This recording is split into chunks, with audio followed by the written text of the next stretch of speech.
पुढील भागामध्ये आपल्याला बघायला मिळेल जीवा, काव्या, पार्थ आणि नंदिनी बाहेर फिरायला चाललेले असतात आणि त्यासाठीच त्यांनी एका ट्रॅव्हल एजन्सीकडून सगळं बुकिंग केलेलं असतं आणि ज्या वेळेला ते बाहेर फिरण्यासाठी निघत असतात त्याच वेळेला अचानक त्यांना त्याच ट्रॅव्हल एजन्सीकडून कॉल येतो आणि त्यांना सांगितलं जातं की तुम्हाला तुमची आज ट्रिप कॅन्सल करावी लागेल आणि असं मग त्यांनी सांगितल्यानंतर सगळ्यांचाच मूड ऑफ होतो। जेव्हा ट्रॅव्हल एजन्सीच्या मॅनेजरला विचारतो की असं का आम्हाला ट्रिप का कॅन्सल करावी लागेल, त्यावर ते मॅनेजर सांगतात की लोकल इलेक्शनमुळे तुम्हाला तुमची ट्रिप कॅन्सल करावी लागेल आणि त्यानंतर मग जीवा आणि पार्थ त्यांच्याच फार्म हाऊसवर जाण्याचं ठरवतात आणि मग जेव्हा जीवा, नंदिनी, पार्थ आणि काव्या फार्म हाऊसवर पोहोचतात त्यावेळेला अगोदरच फार्म हाऊसवरती रम्या आणि वसुंधरा जीवा आणि काव्याबद्दलचे पुरावे शोधण्यासाठी आलेले असतात आणि मग रम्याचा एका टेबलला पाय लागतो, त्याच्यामुळे टेबलवरचं सगळं सामान खाली पडतं आणि ज्यामध्ये एक फोटो पण असतो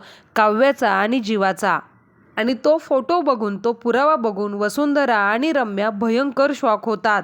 आणि मग त्याच वेळेला फार्म हाऊसवरती हे चौघेजण पोचतात आणि जीवा खालून वर बघतो तर त्याला फार्म हाऊसमधली वरची लाईट चालू दिसते आणि मग जीवा विचार करायला लागतो की फार्म हाऊसवरती तर कोणीच नसतं, मग फार्म हाऊसची लाईट कशी काय चालू आहे, वरच्या खोलीतली लाईट कशी काय चालू आहे।